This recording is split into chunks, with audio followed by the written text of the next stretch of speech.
learning how to speak up for ourselves is critical in healing.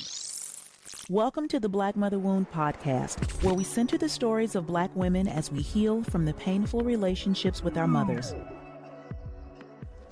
Hey everybody, welcome back to the Black Mother Wound podcast. I'm your host, Jennifer Arnice. So I was looking through past episodes, trying to figure out what I haven't talked about. And at around the same time, I got an email from someone in my Resolve group coaching program, and they had a follow-up question to something we were talking about in class. And this past week, our lesson was all about love and the grief that we feel. So this episode is not about that. That probably will be a good episode. If y'all are interested in that, please leave a comment and let me know, and I will hop right on that. But her question was about how to, in essence, set a boundary with people. And that wasn't her question, but that was my answer.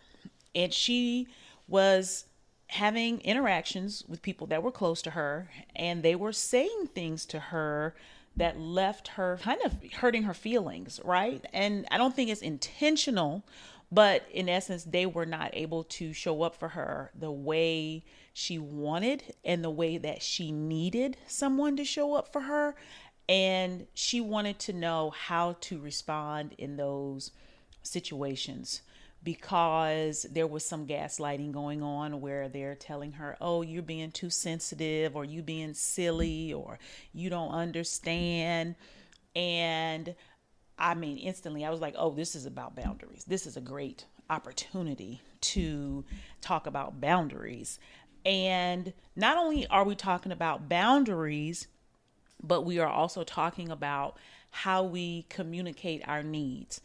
And we're going into week 5 of the Resolve Group program. And just a little tidbit, I use an energetic pattern to heal the mother wound in my class, right?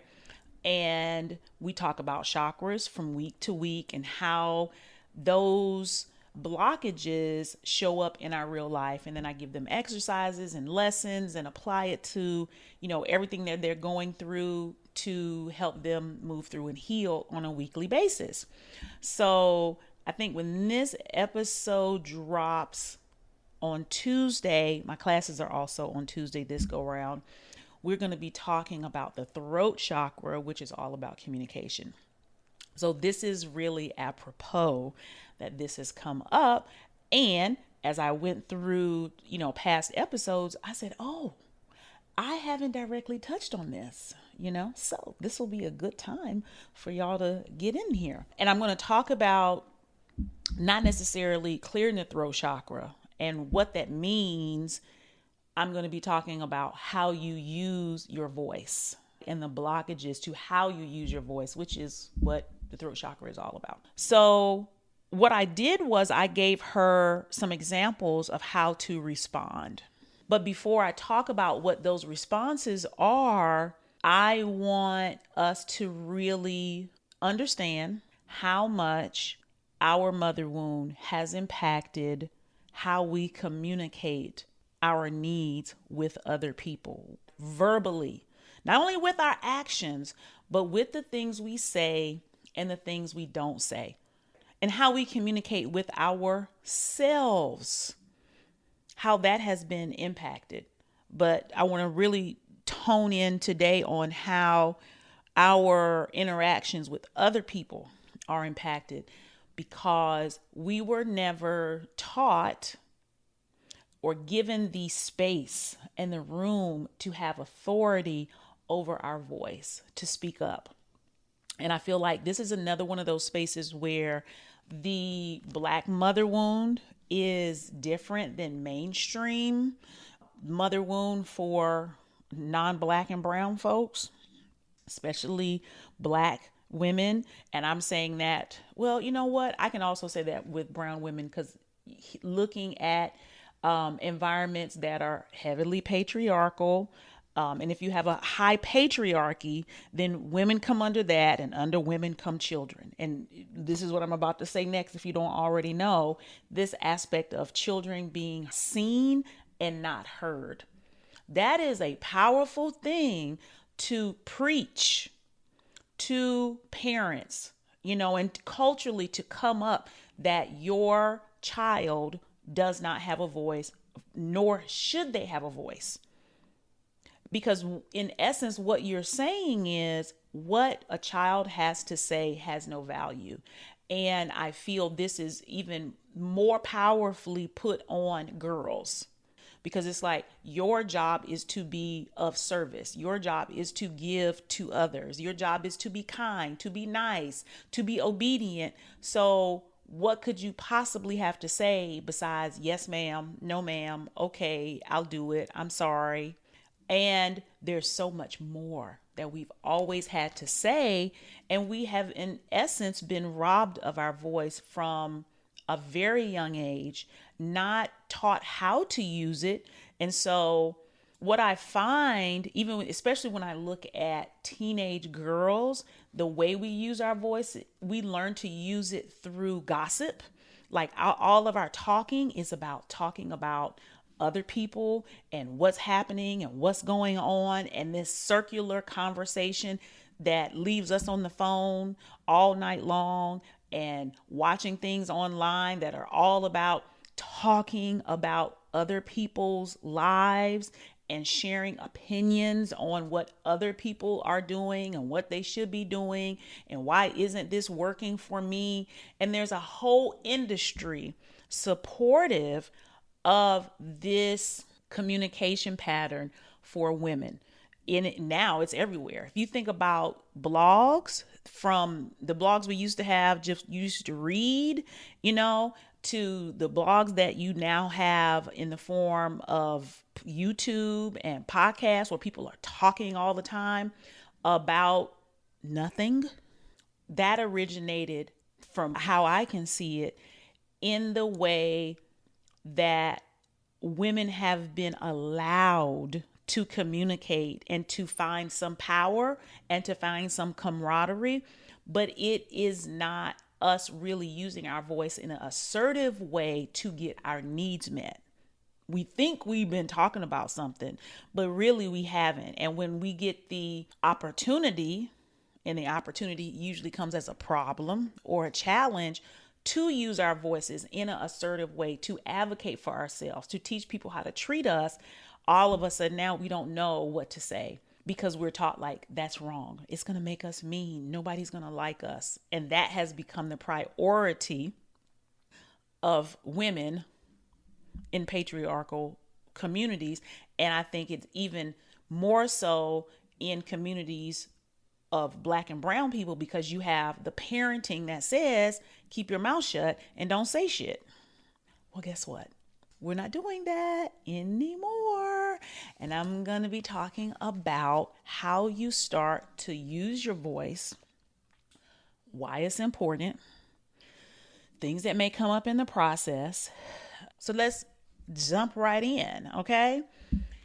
One of the most powerful ways you can use your voice is by setting a boundary. And a boundary, and listen, let me start by saying, Dr. Nedra, who I found on Instagram, who to me is the pioneer of the modern boundary, please go read her book, because what I'm about to talk about, I learned from her. Whether you get the book or you get the audio or you get the workbook, you got to go beyond just watching her on Instagram, because she's amazing there. But she taught me in such a practical way how to set boundaries and how to understand them. And y'all know I'm all about being able to practically do things, right? Because healing is about changing your life. Changing your life is about changing your habits and the actions you take. Okay? So a boundary, first of all, is a statement.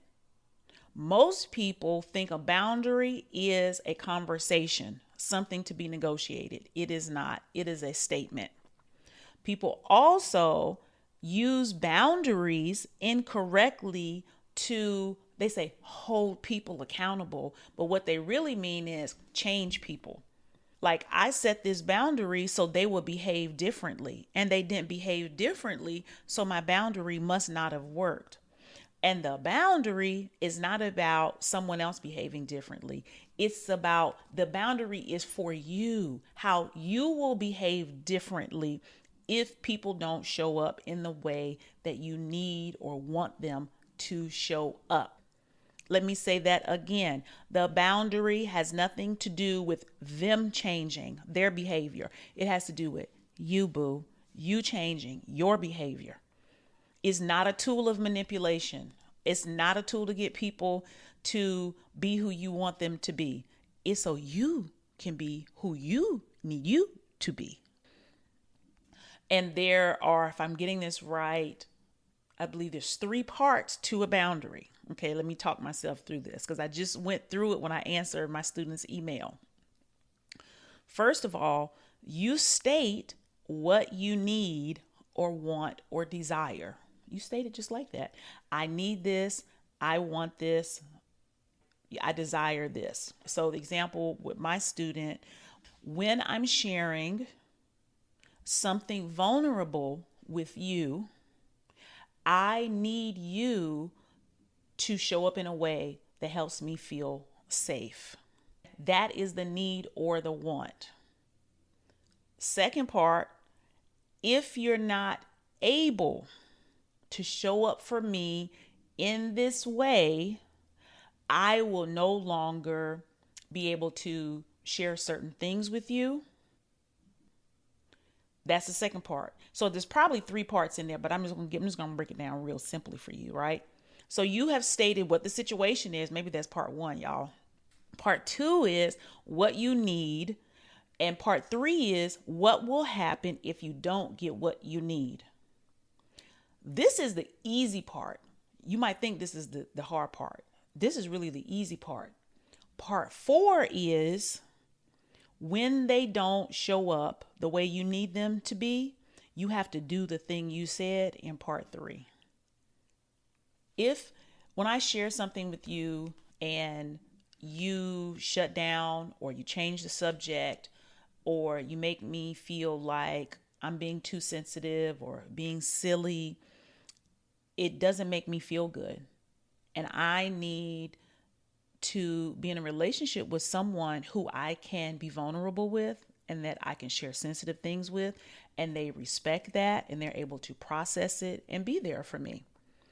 And if you're not able to do that, I'm not going to be able to share sensitive and vulnerable things with you. And therefore, I don't know how, I don't believe our relationship can grow or move forward because that's something I need in a relationship. You see how I got quiet? Because that's the end. Then she talks about it not being a conversation. So somebody's going to come back and be like, oh, you're making too much out of this. Oh, I don't even know what you're talking about. Oh, you tripping. All you do is restate the boundary. When I'm sharing something. Thank you for watching this episode of The Black Mother Wound. I'll let you get back to it in less than 60 seconds. If you're listening to this show, then you've been struggling with the effects of the painful relationship with your mother. This is why I created Resolve. It is a 6-week group healing program for Black women who are finally ready to heal their mother wound, but need support, guidance, and a safe community to do it in. Whether you're struggling to accept your mother for who she is, trying to make peace with the past, or learning how to build a loving relationship with yourself, Resolve is the answer. Imagine making decisions that are best for you without feeling guilty. What if you could finally trust and believe in yourself and begin living your best life on your own terms? These are just a couple of the ways Resolve can change your life for the better.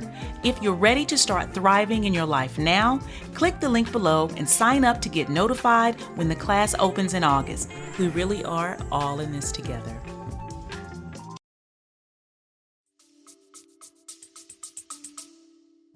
Vulnerable with you, I need someone who can A, B, C, and D. If you're not able to do that, I don't believe we will be able to move forward, because in building a relationship, I need to feel safe enough to share with someone. and know that they'll respect that and they can show up for me. Quiet again. You don't explain why. You don't go back and forth. How you feel is not up for negotiation. So let me back up now that we talked about the boundary. How do we get ourselves in this quandary where there's something that has happened, there is something that needs to happen once that thing has been said or done, because we feel this feeling inside. We are feeling angry, angst, embarrassed, ashamed, alone, abandoned, neglected. All of these feelings that we have always been feeling, at the hands of our mothers, being emotionally absent with us. And you have also been taught to ignore, to numb, to dumb down, to abandon all of these feelings yourself. So it's like, oh, that's just nothing. And you learn to distrust those things.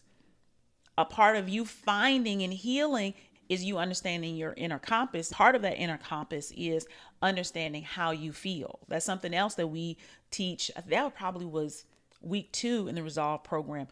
Really understanding the vocabulary of your emotions and how to feel them, hold them, honor them, and act on them in a way that is supportive of you and advocates for your best. Because in the email, my student, her question was like, why are they saying that? What did they mean by that? So if I know what they mean, I can better respond. And what I let her know was, whenever, and I feel like I've talked about this somewhere, maybe I was talking to myself. When you have to ask why, that is your alert that somebody has crossed the line with you. Because you are going into a place where something doesn't make sense. If I got to ask why, it don't make sense to me. And instead of asking, why are they doing something? The question is, how does what they just said or did make me feel? That's all that's fucking important. Other people's intentions are not what you need to understand. What you need to understand are people's impact on you. How did what they say or do impact you? That needs to become your first priority. If you walk across the street and you got the right of way and somebody hit you with their car, the first question should not be, why did they hit you with their car? No, the first question needs to be, is my leg broke? What is the care that I need for myself? Not, oh, well, maybe they were on their phone. Maybe they made a mistake. Maybe their brakes went out. Maybe they were drunk. Maybe they just looked the wrong way. All this type of shit. Or you thinking about, maybe it was my fault. Maybe I shouldn't have been walking across the street. Was the light green? When you know goddamn well, their light was red and you had the walk sign. Those are the things, how you have to shift your thinking. And then when you can shift your thinking back to, how did that impact me? How did it make me feel? And once you decide, oh, that didn't make me feel good. I don't feel good with that. Oh, this is someone who I regularly engage with. Okay, I've got to retrain them how to teach me. Because how they've been responding with me is how I've allowed, which is how I've taught them to treat me up until this point. So now I got to go into reteaching. And the boundary, the statement, is how you start that process. It's how you begin to verbalize the changes that you need to take place so you can feel safe. This takes a lot of practice. This is a practice of authority and autonomy. And remember, healing your mother wound is all about you regaining autonomy. That autonomy we never got as little girls, where we couldn't speak up, where we couldn't say what we needed, what we wanted, how we felt. We couldn't advocate for ourselves. This is where we have to learn this. Like I always say, is it fair we got to learn it at 30, 40, 50, 60 years old? No. But is it our responsibility? Absolutely, ma'am. Learning how to talk, learning how to speak up for ourselves is critical in healing. And the more, if you've been doing this work for a little while, if you're learning to treat yourself better, It's easier for you to set these boundaries with others. But if you are finding it very difficult to set boundaries with others, then you probably are not setting good boundaries with yourself. And how you take care of yourself, how you value yourself, probably needs to be examined so that you are able to easily transition into showing up for you. So much of how we look at the impact of our mother wound is like how our other relationships look in our life. And we're like, damn, I've been left, I've been abused, I've been abandoned by so many people. Nobody is ever there for me. That is really what I hear so often about, like how this wound impacts us, how it leaves us feeling alone, how it leaves us on the outside looking in. And I'm telling you, we can change this. You have the power to build a new reality of support and community around you. Now, that doesn't mean when you set the boundary, you get to keep everybody that's in your life. That's the part of this that everybody don't like. They're like, that means I'm gonna have to get rid of them. I'm gonna have to get rid of them. I have to get rid of them. But you already said they were no good for you anyway. So what you have decided is I'll take what I can get as far as relationships with people. Romantic, friend, family, whatever it is, job. And I'm here to tell you, you don't have to do that. So in setting these boundaries, some people might not like it. Some people may walk away, or you may have to walk away. But in that, you leave room for others. But don't it feel good to stand up for yourself? And this isn't about, I'm going to tell you what you did to me and you wrong. You don't have a right to tell somebody what they are wrong and what they should do and what they shouldn't do.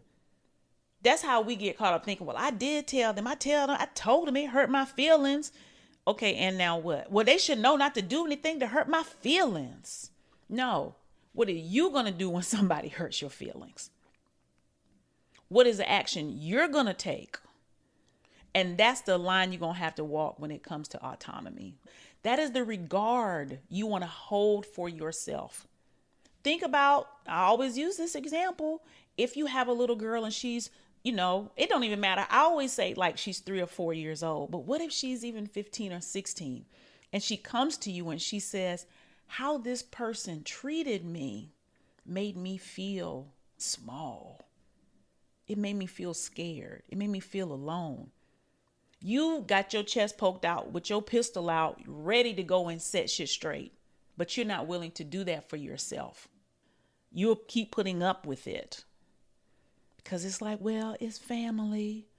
Is that what you would want for your daughter? Whether you have a real or imagined child. Some of y'all got real kids and you need to be looking at that like, oh my God, what am I teaching my kids? What am I teaching them to put up with because somebody has a certain title or they've been in your life for a certain amount of time? And what should be. I was telling my students the other night, don't should all over yourself. Don't get caught up in what should be. You better look at what is and deal with that accordingly. And then you have to trust that the right people will show up because they will. And it might be a moment when it's just you. But I'd rather have me all the way than have some half-assedness of people around me and I've completely abandoned myself. So that's really what I wanted to talk about, is how you begin to set boundaries. You start to use your voice. I know y'all going to talk about feeling guilty. Oh, I feel so guilty saying this or saying that. Feeling guilty and being guilty are not the same thing. I know I've said that in past episodes. I'm going to keep repeating it. You have been programmed to believe that you should put other people's feelings and emotions first. It's just a programming. So that's what you're going through. You are reprogramming yourself. And that is going to take some time. It is going to take some practice. So when you do set these boundaries and you do feel guilty, let yourself know. Feeling guilty and being guilty are not the same thing, baby. the best thing you can do is always show up for yourself, and then find a way to console yourself. If you've been doing this work, if you've been rocking with me, I've been talking to you about how you nurture yourself, how you reparent yourself. Go back and listen to some of those past episodes and practice those things with yourself to let you know that you're not alone. Because she's happy that you looked out for her, but now she's scared that she's going to be punished. That fear of punishment, again, let's take it back to what makes this mother wound different for Black girls. The level of punishment that we have had to endure for being ourselves is really fucked up. It's abusive, okay? So you also now have to let her know you're safe. Nobody's going to take anything away from you. Nobody can hurt you. I'm going to advocate for you. I'm going to protect you. And then she probably won't believe you in the beginning because guess what? You have not been protecting her. But this is the way that you show her that you mean business. So it's going to come up. There's no way around it. Don't send me no message talking about, well, what do I do if I feel guilty and they don't like me? Console yourself. Let them do what they are going to do. Don't let anybody emotionally bully you. Get a vocabulary for what's happening. Don't let people emotionally bully you, and understand what it means to have people there for you that support you, and understand that you deserve that. This is going to take practice. It don't happen overnight, but this is where you can get started. I love y'all deeply. I really get fired up about this one because if you just start to practice it, it becomes so much easier. And then the more you do it, it feels so good. Oh, it starts to feel so good because you're like, oh, I'm free. Using your voice is so important. This is a skill that we have to learn on this healing journey. Thank y'all, as usual, for rocking with me and for being here. If you're watching me on YouTube, subscribe, like, share, comment like you always do. And if you're listening on the podcast, please leave a rating. Please tell everybody why you love this podcast. It goes a long way. Thank you guys so much, and I will talk to you next week. Thank you for listening to the Black Mother Wound podcast. I hope you enjoyed today's episode, and make sure you comment, subscribe, and rate the show. You can keep the conversation going over on IG at Black Mother Wound, and click the link in the show notes to download the free Mother Wound Healing Guide. See you next week.